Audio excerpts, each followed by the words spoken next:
এবার ইনফ্লেশন বা মুদ্রাস্ফীতি, সাধারণ অর্থে জিনিসপত্রের দাম বেড়ে যাওয়ার যে ঘটনা সেটাকেই বলা হয় ইনফ্লেশন। কিন্তু ইনফ্লেশন নিয়ে আমাদের এই সাধারণ ধারণা আর বইয়ের কনসেপ্টের ভেতর বেশ অনেকটা পার্থক্য রয়েছে। সেটা কিরকম বলবো, তবে তার আগে আমি দু একটা কথা বলি। ইকোনমিক্সের এই টপিকগুলো কিন্তু একটু বোঝার বিষয়, আর বুঝতে গেলে একটু সময় দিতে হবে। কেউ যদি মনে করি যে 2-5 মিনিটের ভেতর ইকোনমিক্সের এক একটা টপিক আমি বুঝে যাব, তাহলে কিন্তু হবে না। এই ভিডিওর ক্ষেত্রে আমি বলবো যে ভিডিওটা একটু ধৈর্য ধরে দেখো, এই ইনফ্লেশন টপিক থেকে সমস্ত কনসেপ্ট ক্লিয়ার হয়ে যাবে। তো বেশি কথা না বাড়িয়ে আমরা আমাদের মূল বিষয়ে আসি। ইনফ্লেশন পড়তে গিয়ে প্রথমেই যে টার্মটা আমাদের বুঝতে হবে সেটা হলো জেনারেল প্রাইস। সেটা কি, এটা বোঝার জন্য আমরা নর্মালি যে সমস্ত জিনিসের কনজিউম করি বা উপভোগ করি তার দামের আমি একটা রাফ ক্যালকুলেশন করব। এই যে এইখানে আমি একটা ছোট টেবিল আকারে লিখেছি, আমি বোঝাচ্ছি। আমরা এক এক ফ্যামিলি এক এক রকমের চাল কনজিউম করি, এক এক রকম চালের এক এক রকম দাম হয়। তো আমি ধরলাম অন অ্যান এভারেজ চালের দাম হলো 50 টাকা। অন অ্যান এভারেজ 1 কেজি চালের দাম 50 টাকা। খাবার জন্য আমরা আরও প্রচুর আইটেম কনজিউম করি, আমি বোঝার জন্য এখানে 4-5টা আইটেম লিখেছি। খাবারের ভেতর শুধুমাত্র চালকে ধরেছি, চালের দাম ধরলাম 50 টাকা। আজকের দিনে দাঁড়িয়ে 2025 সালে, আজকের দিনে দাঁড়িয়ে মানে 2025 সালের জুন মাসে দাঁড়িয়ে আমি হিসাব করছি যে চালের দাম কত অন অ্যান এভারেজ। তো চালের দাম অন অ্যান এভারেজ হয়তো 50 টাকা। চাল যেরকম আমরা বিভিন্ন ফ্যামিলিতে বিভিন্ন রকম চাল কনজিউম করি, সেই রকমই ব্যক্তি সাপেক্ষে আমরা বিভিন্ন রকমের জুতো পরি, বিভিন্ন জুতোর বিভিন্ন রকম দামও হয়। তো ধরলাম অন অ্যান এভারেজ একটা জুতোর দাম হলো 200 টাকা। যারা আমরা নিজেদের বাড়িতে থাকি তাদেরকে থাকার জন্য কোনো ঘর ভাড়া দিতে হয় না, কিন্তু যারা ঘর ভাড়া দেয় তাদের অন অ্যান এভারেজ ধরলাম ঘর ভাড়া হলো 3000 টাকা মাসে। মানে কোনো একটা ফ্যামিলি থাকতে গেলে মাসে 3000 টাকা খরচ করতে হয় ঘর ভাড়া হিসাবে, গড়ে ধরলাম। আমাদের বিভিন্ন রকম লেখাপড়ার কাজে খাতার প্রয়োজন হয়, ধরলাম একটা খাতার দাম 30 টাকা। যাতায়াত করার জন্য আমাদের যে বাইক বা 4 চাকার গাড়ি রয়েছে তাতে পেট্রোল ভরতে হয়, পেট্রোলের এখন দাম গড়ে হয়তো 100 টাকা আমি ধরে নিলাম। এই 5টা আইটেম লিখেছি, তো এই 5টা আইটেমের টোটাল করলে একটা ভ্যালু আসে। সেই ভ্যালুটাকে যদি আমি 5 দিয়ে ভাগ করে দিই, অন অ্যান এভারেজ দাম চলে আসে 676 টাকা। আমি এই যে 5টা আইটেম লিখেছি, এই 5টা আইটেমের গড় দাম হচ্ছে 676 টাকা। এবার এই যে আমি 5টা আইটেম লিখেছি, এটা আমি 2025 সালের জুন মাসে হিসাব করেছি। এটাই আমি যদি পরের বছর অর্থাৎ 2026 সালের জুন মাসে গিয়ে হিসাব করি, তখন হয়তো আমি দেখবো যে চালের দাম হয়ে গেছে 60 টাকা। অন অ্যান এভারেজ চালের দাম 60 টাকা। জুতো, এখন যে জুতোটা হয়তো 200 টাকা দিয়ে কেনা হচ্ছিল, সেই জুতোটাই পরের বছর জুন মাসে গিয়ে হয়তো কেনা হবে 220 টাকা দিয়ে। মানে বিভিন্ন জুতোর অন অ্যান এভারেজ দাম হয়ে গেছে 220 টাকা। ঘর ভাড়া 3000 টাকার জায়গায় হয়ে গেছে 3200 টাকা। খাতার ক্ষেত্রেও তাই, খাতা ধরলাম যে খাতাটা এখন 30 টাকা দিয়ে কেনা হচ্ছিল, সেটা পরের বছর গিয়ে 35 টাকা দিয়ে কিনতে হবে। বিভিন্ন রকমের খাতা বিভিন্ন লোক ব্যবহার করে, আমি অন অ্যান এভারেজ একটা দাম ধরেছি, এখন 30 টাকা, পরের বছর গিয়ে হয়তো 35 টাকা হয়ে গেল। পেট্রোলের ক্ষেত্রেও তাই, পেট্রোল হয়তো এখন আছে 100 টাকা, পরের বছর গিয়ে হয়তো দেখা গেল হয়ে গেছে 105 টাকা। তাহলে 2026 সালের আমি এই জুন মাসে যদি আমি অন অ্যান এভারেজ এই 5টা আইটেমের করি, তাহলে কত হবে? 724 টাকা। 2025 সালে দাঁড়িয়ে এই 5টা আইটেমের এভারেজ দাম হলো 676 টাকা। 2026 সালে গিয়ে এই 5টা আইটেমেরই এভারেজ দাম হয়ে যাচ্ছে কত? 724 টাকা। এবার আমি যদি আলাদা আলাদা করে আইটেম দেখি, চাল ছিল 50 টাকা, পরের বছর হয়ে গেছে 60 টাকা, মানে দাম বেড়ে গেছে কত? 20%। অন্যদিকে জুতোর দাম বেড়ে গেছে কত? 200 থেকে 220, মানে 10%। ঘর ভাড়া 3000 ছিল 3200 হয়েছে, বেড়েছে কত? 6.7%। খাতার ক্ষেত্রে বেড়েছে 16.7%, আর পেট্রোল বেড়েছে 5%। মানে এক একটা জিনিসে এক এক রকম ভাবে দাম বেড়েছে। এখন এই জিনিসপত্রের দাম বাড়াকে আমি যদি ইনফ্লেশন বলি, তাহলে আমার বলতে হবে যে প্রত্যেকটা আইটেমের ক্ষেত্রে, মানে এক একটা আইটেমের ক্ষেত্রে ইনফ্লেশন রেট বা ইনফ্লেশন মুদ্রাস্ফীতি এক এক রকমের। ফলে আমি যদি প্রত্যেকটা আইটেম আলাদা আলাদা করে না বলে অন অ্যান এভারেজ সবগুলোর করি, তো সেক্ষেত্রে এভারেজ 676 ছিল 724 হয়েছে, দাম বেড়েছে কত? 7.1%। প্রত্যেকটা আইটেমের আলাদা আলাদা করে দাম আলাদা আলাদা রকমভাবে বাড়ছিল, কিন্তু এভারেজ যদি দাম আমি হিসাব করি, সেক্ষেত্রে দেখব 7.1% বেড়েছে। তো এভারেজ এই যে দামটা বাড়লো, এটাকেই বলা হয় ইনফ্লেশন।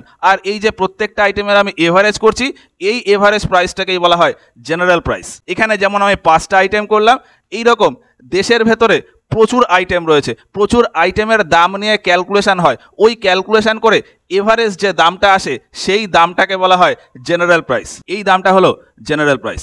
এখানে যেরকম আমি 5টা আইটেম নিলাম, সারা দেশ জুড়ে টোটাল 299টা আইটেম নিয়ে ক্যালকুলেশন করা হয়। 299টা আইটেমের এভারেজ দাম পরপর হিসাব করে তারও এভারেজ করা হয়, এভারেজ করে ফাইনাল যে ভ্যালুটা আসে সেই ভ্যালুটাকে বলা হয় জেনারেল প্রাইস। এবার এই যে আমি এইটা নর্মাল যে এভারেজ করে দিলাম, এই এভারেজের ক্যালকুলেশন মানে এই জেনারেল প্রাইস ক্যালকুলেশনের যে প্রসেস সেটাও কিন্তু এইরকম সিম্পল প্রসেস না, এর পেছনে একটা বড় থিওরি রয়েছে, সেটা পরে আসবো। আপাতত বোঝার জন্য বলতে পারি এই যে সমস্ত আইটেম রয়েছে এই সমস্ত আইটেমের on an average final value সেটাকেই বলা হয় জেনারেল প্রাইস। তো জেনারেল প্রাইসে যতটা বৃদ্ধি হয় প্রত্যেক বছর একটা নির্দিষ্ট সময়ে জিনিসপত্রের জেনারেল প্রাইসে যতটা বৃদ্ধি বা ইনক্রিজ হয় সেই ইনক্রিজ হওয়ার পরিমাণটাকে বলা হয় ইনফ্লেশন। তাহলে এই কন্ডিশনে আমাদের ইনফ্লেশন কত?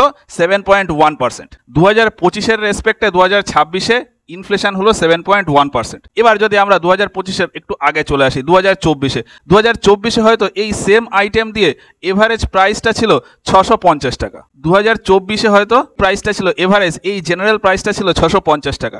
2023-এও তাহলে কিছু না কিছু প্রাইস ছিল, 2023-এ হয়তো প্রাইস ছিল 610 টাকা।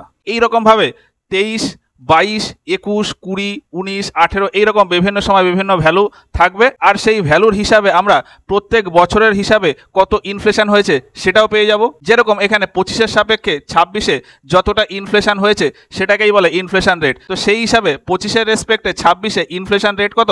7.1%। এই একইভাবে যদি আমি 24-এর সাপেক্ষে 25-এর ইনফ্লেশন রেট বলি কত হবে? 650, সেটা হয়েছে 676। এখান থেকে এটা মাইনাস করলে কত হয়? 26। তাহলে 26 বেড়েছে, 26 টাকা এভারেজ প্রাইস বেড়ে গেছে। তাহলে 26 মানে কত পার্সেন্ট? 26/650 কত হয়?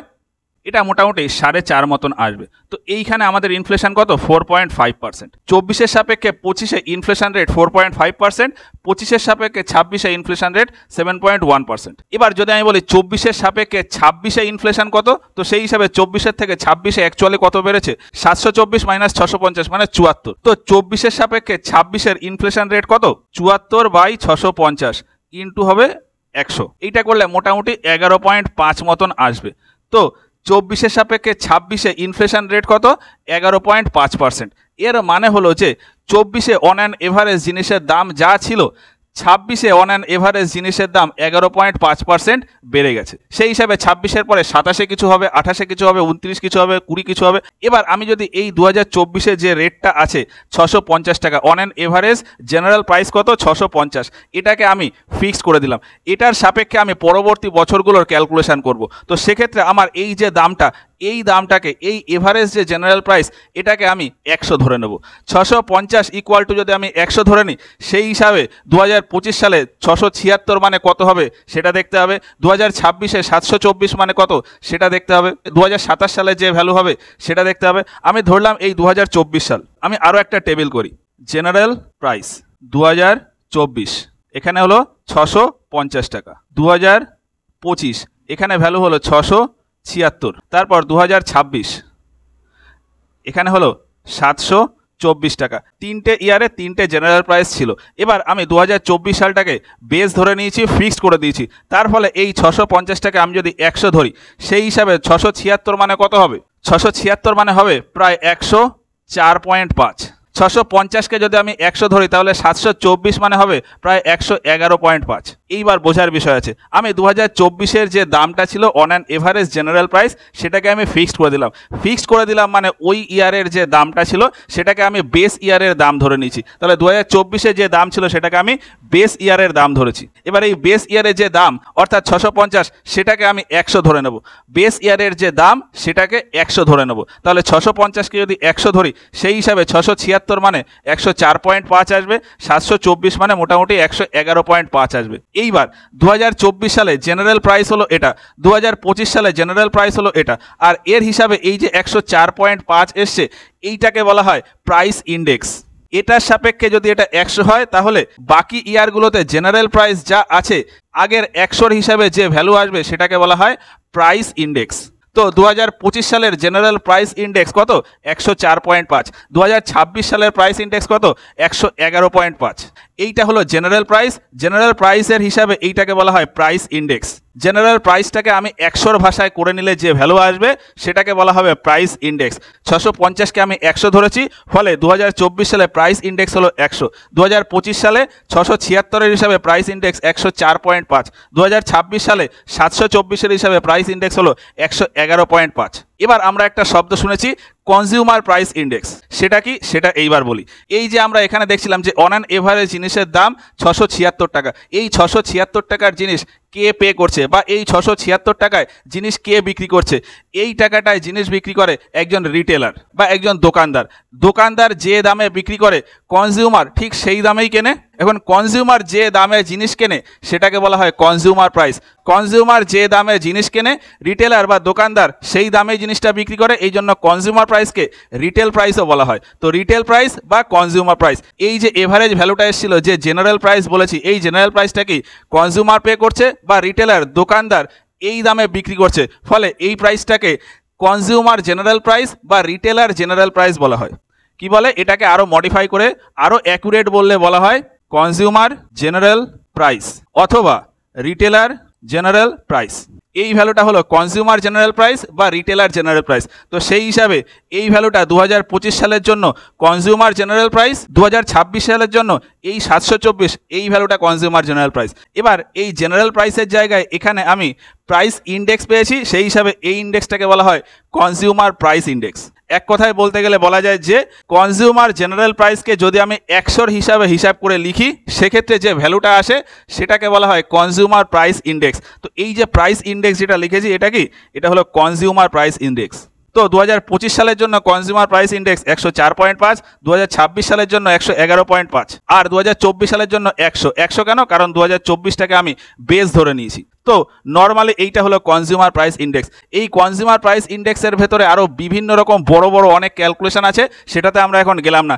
নর্মালি কনজিউমার প্রাইস ইন্ডেক্স এইভাবে আসে। ওভারঅল বোঝার জন্য এইটুকু বুঝে গেলাম। কনজিউমার প্রাইস ইন্ডেক্স ছাড়াও আরও দুটো প্রাইস ইন্ডেক্স আছে, হোলসেল প্রাইস ইন্ডেক্স আর প্রডিউসার প্রাইস ইন্ডেক্স। এর ভ্যালু এক্স্যাক্টলি কীভাবে আসে সেটা পরে যখন মাইক্রো ইকোনমিক্স পড়বো তখন খুব ভালো বুঝতে পারবো। এখন আপাতত বোঝার জন্য এইটুকু ক্যালকুলেশন যথেষ্ট। এইবার আমি একটা টার্ম বলে ইনফ্লেশন রেট। ইনফ্লেশন রেট মাঝখানে বলে দিয়েছি, বুঝিয়েও দিয়েছি, আমি আরও একবার স্পেসিফাই করে বলি। এই যে কনজিউমার প্রাইস ইন্ডেক্সটা পেলাম, এক বছরের কনজিউমার প্রাইস ইন্ডেক্স বা সিপিআই আগের বছরের সিপিআই থেকে কতটা বাড়লো, মানে কত পার্সেন্ট বাড়লো, সেই ভ্যালুটাকে বলা হয় ইনফ্লেশন রেট। ডাইরেক্টলি বা ইনডাইরেক্টলি জেনারেল প্রাইস বা প্রাইস ইন্ডেক্স এই দুটো দিয়েই করা যায়। ডাইরেক্টলি বলা যায় যে কোনো একটা বছরে জেনারেল প্রাইস তার আগের বছরের জেনারেল প্রাইস থেকে কত পার্সেন্ট বাড়লো সেটাকেই বলে ইনফ্লেশন রেট। যেমন এখানে 26-এর ক্ষেত্রে 2026 সালে জেনারেল প্রাইস 724, 25-এ জেনারেল প্রাইস 676, দাম বাড়লো কতটা 48 টাকা, পার্সেন্টেজ হিসাবে 7.1%। তো ইনফ্লেশন রেট হলো 7.1%। ইনডাইরেক্টলি বলা যায় যে এই 26 সালে প্রাইস ইন্ডেক্স বা কনজিউমার প্রাইস ইন্ডেক্স যা আছে অর্থাৎ সিপিআই যা আছে আগের বছর 2025 সালের সিপিআই থেকে যত পার্সেন্ট বেড়েছে সেটাই হচ্ছে ইনফ্লেশন রেট। এইখানে আমরা সিপিআই এর ক্যালকুলেশন করেছি। 25 সালে সিপিআই 104.5, 26 সালে সিপিআই 111.5। এখান থেকে এটা মাইনাস করলে আসে 7 পয়েন্ট প্রাইস ইন্ডেক্স বেড়েছে। তো 7/104.5 এটা করলেও ওই মোটামুটি আসে 7.1%। তাহলে ইনফ্লেশন রেট কত, এর সাপেক্ষে এর ইনফ্লেশন রেট 7.1%। আমরা এই জেনারেল প্রাইস দিয়েও বলতে পারি, কনজিউমার প্রাইস ইন্ডেক্স দিয়েও বলতে পারি। তো ইনফ্লেশন রেট কাকে বলে? কোনো একটা বছরে কনজিউমার প্রাইস ইন্ডেক্স বা কনজিউমার জেনারেল প্রাইস আগের বছরের কনজিউমার প্রাইস ইন্ডেক্স বা কনজিউমার জেনারেল প্রাইসের থেকে কত পার্সেন্ট বাড়লো সেই পার্সেন্টেজটাকে বলা হয় ইনফ্লেশন রেট। এবার আমি 25-এর সাপেক্ষে 26-এর ইনফ্লেশন রেট কত পেয়েছি? 7.1%। এই ইনফ্লেশন রেট কত আছে, কত ভ্যালু আছে, এর সাপেক্ষে ইনফ্লেশনকে 4টে ক্যাটাগরিতে ভাগ করা যায়। কোনো একটা দেশের বা কোনো দেশের ইকোনমিতে ইনফ্লেশন রেট যদি 0 থেকে 3% বা 0 থেকে 4% এর ভেতরে থাকে তাহলে ওই দেশের ইনফ্লেশনকে বলা হয় ক্রিপিং ইনফ্লেশন। এই লিমিট বা রেঞ্জের ভ্যালু এক এক জায়গায় এক এক রকম দেওয়া থাকে। কোনো বইতে 0 থেকে 3%, কোনো বইতে 0 থেকে 4%। আমি এখানে আলাদা আলাদা করে লিখেছি। ইনফ্লেশন রেট কোনো একটা ইকোনমিতে বা কোনো জায়গাতে ইনফ্লেশন রেট যদি 0 থেকে 3% বা 0 থেকে 4% এর ভেতর ভ্যারি করে সেক্ষেত্রে ওই ইনফ্লেশনকে বলা হয় ক্রিপিং ইনফ্লেশন। তারপর 3 থেকে 7% বা 4 থেকে 10% এই রেঞ্জের ভেতরে যদি ইনফ্লেশন রেট ভ্যারি করে সেক্ষেত্রে ওই ইনফ্লেশনকে বলা হয় ওয়াকিং ইনফ্লেশন। তারপর যদি ইনফ্লেশন আরও বেড়ে যায়, মানে ইনফ্লেশন রেট যদি 7 থেকে 20% বা 10 থেকে 50%-এর ভেতর রেঞ্জ থাকে সেক্ষেত্রে ওই ইনফ্লেশনকে বলে রানিং ইনফ্লেশন বা রান অ্যাওয়ে ইনফ্লেশন বা হপিং ইনফ্লেশন বা গ্যালোপিং ইনফ্লেশন বা জাম্পিং ইনফ্লেশন। বিভিন্ন রকম নাম আছে, এই যে এখানে লেখা রয়েছে। আর ইনফ্লেশন রেট যদি 20-র বেশি হয়ে যায় বা অন্য কন্ডিশন অনুযায়ী 50%-এর বেশি হয়ে যায়, সেক্ষেত্রে ওই ইনফ্লেশনকে বলে হাইপার ইনফ্লেশন। কোনো একটা দেশের ইকোনমিতে ইনফ্লেশন রেট 0 থেকে 3% বা 0 থেকে 4% মানে ক্রিপিং ইনফ্লেশনে রয়েছে, তার মানে বলা যায় যে ওই দেশের অর্থব্যবস্থা খুব ভালো। কোনো দেশের ইকোনমির জন্য ক্রিপিং ইনফ্লেশন খুবই ভালো। এক্ষেত্রে ট্রেডার, বিজনেসম্যান, হোলসেলার, রিটেলার সবারই খুব ভালো লাভের পরিমাণ হয়। আর দেশের অর্থব্যবস্থা খুবই দুর্বল হয়ে পড়ে তখন যখন ওই দেশে ইনফ্লেশন রানিং ইনফ্লেশন হয়ে যায় বা গ্যালোপিং ইনফ্লেশন হয়ে যায়, মানে 7 থেকে 20%-এর ভেতর ইনফ্লেশন রেট চলে বা 10 থেকে 50%-এর ভেতর ইনফ্লেশন রেট চলে।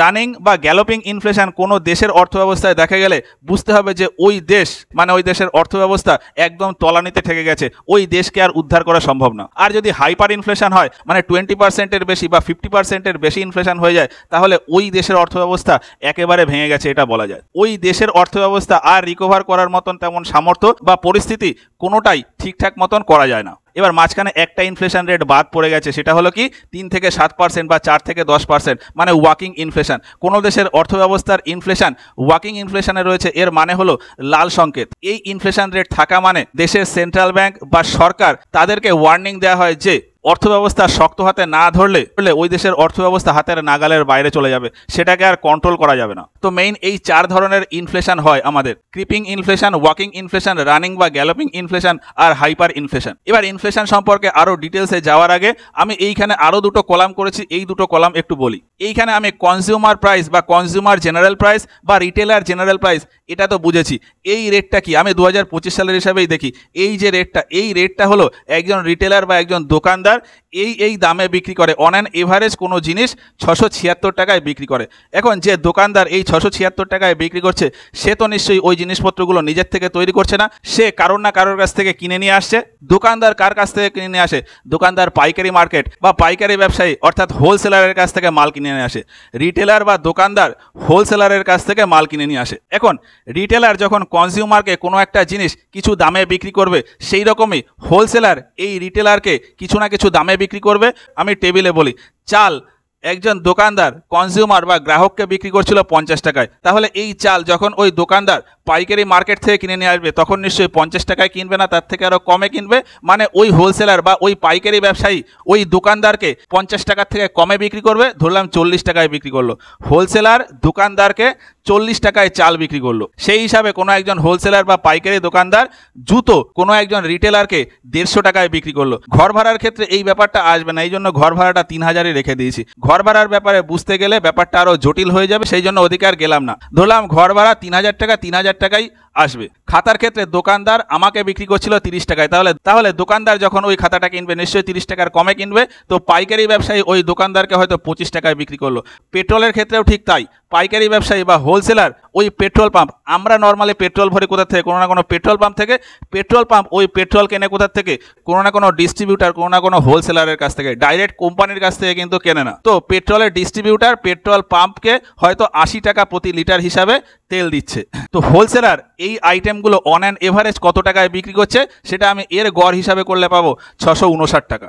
একজন রিটেলার বা একজন দোকানদার গ্রাহককে এই সমস্ত আইটেম বিক্রি করছে অন অ্যান এভারেজ 676 টাকায়। আর এই সমস্ত আইটেমই একজন পাইকারি ব্যবসায়ী বা একজন হোলসেলার রিটেলারকে বা দোকানদারকে বিক্রি করছে 659 টাকায়। তাহলে এই দামটা কোন দাম হয়ে যাবে?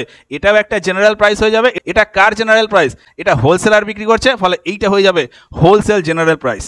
এইগুলোর অন অ্যান এভারেজ ভ্যালু যেটা আসবে সেটাকে বলা হয় হোলসেল জেনারেল প্রাইস। এবার এই যে হোলসেলার রিটেলারকে জিনিসপত্র বিক্রি করে দিল, হোলসেলারও নিশ্চয়ই ওই জিনিসপত্র তৈরি করছে না, হোলসেলার ওই জিনিসপত্রগুলো কোম্পানি বা প্রডিউসারের কাছ থেকে নিয়ে আসে। মানে প্রডিউসার হোলসেলারকে কিছু দামে বিক্রি করে। তো সেই হিসাবে ধরলাম প্রডিউসার এই চাল হোলসেলারকে বিক্রি করছিল 25 টাকায়, জুতো বিক্রি করছে 110 টাকায়। এবার সেই হিসাবে বাকি আইটেমগুলো আছে, অন অ্যান এভারেজ প্রডিউসার কোনো একটা জিনিস 643 টাকায় বিক্রি করে। তো সেই হিসাবে এইটা হয়ে যাবে প্রডিউসার জেনারেল প্রাইস।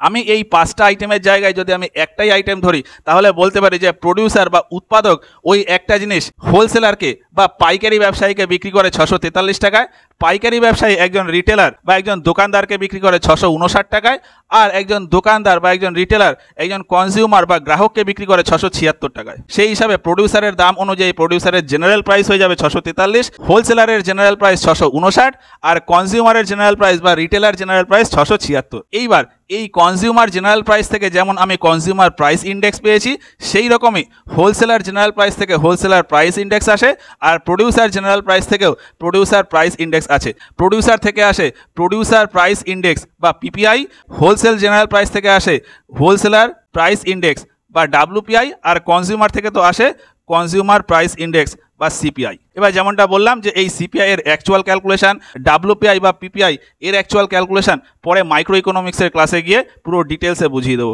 আপাতত ওভারঅল এই হচ্ছে বিষয়। এবার ওই যে 4টে টাইপের ইনফ্লেশন বলেছিলাম, এরপরে ইনফ্লেশনকে আরও বিভিন্নভাবে ক্যাটাগরাইজ করা যায়। ইনফ্লেশন বা মুদ্রাস্ফীতি কোন কারণে হচ্ছে তার বেসিসে দুটো টাইপের ইনফ্লেশন হয়, একটা হলো ডিমান্ড পুল ইনফ্লেশন আর একটা হলো কস্ট পুশ ইনফ্লেশন। ডিমান্ড পুল ইনফ্লেশন আর কস্ট পুশ ইনফ্লেশন, এটা নিয়ে এর পরে ক্লাসে গিয়ে বলবো। আর এই ক্যালকুলেশন থেকে আশা করি ওভারঅল কনজিউমার প্রাইস ইন্ডেক্স কিভাবে আসে সেটা বুঝতে পেরেছো। মোটামুটি এই ক্যালকুলেশনে যদি কোথাও কোনো ডাউট বা কনফিউশন থাকে সেটা আমাদের কমেন্টে অবশ্যই জানিও, আর ভিডিওটা ভালো লাগলে একটা লাইক করো। এই ভিডিওগুলো সম্পর্কেও তোমাদের মতামত আমাদেরকে কমেন্ট বক্সে জানিও। আজকের ক্লাসটা এখানে শেষ করছি, দেখা হচ্ছে এর পরে ক্লাসে ডিমান্ড পুল ইনফ্লেশন আর কস্ট পুশ ইনফ্লেশন নিয়ে।